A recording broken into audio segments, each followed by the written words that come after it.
you are having the diagram also. Ciliates differ from all other protozoa. What is the ciliates? Ciliates are the most advanced among protozoans.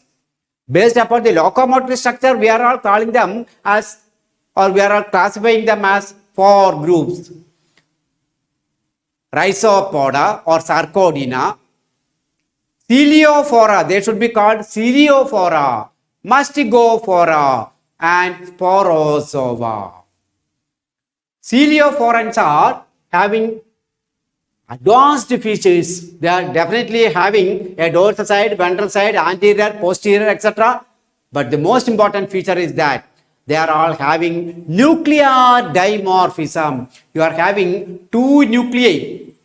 You are having a large kidney-shaped meganucleus which controls the vegetative activity. So it's called as the vegetative nucleus, and a very small reproductive nucleus, round.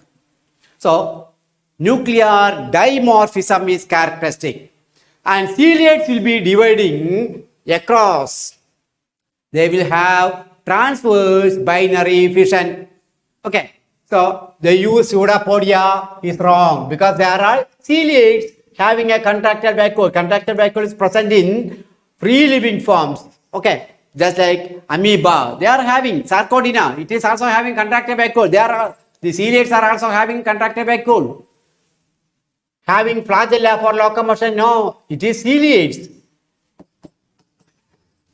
Having 2 types of nuclei, that's called nuclear dimorphism. So a large vegetative nucleus and a small reproductive nucleus. They not only differ in size, shape and form, but also in function. That's the characteristic of the celiophorans. Clear?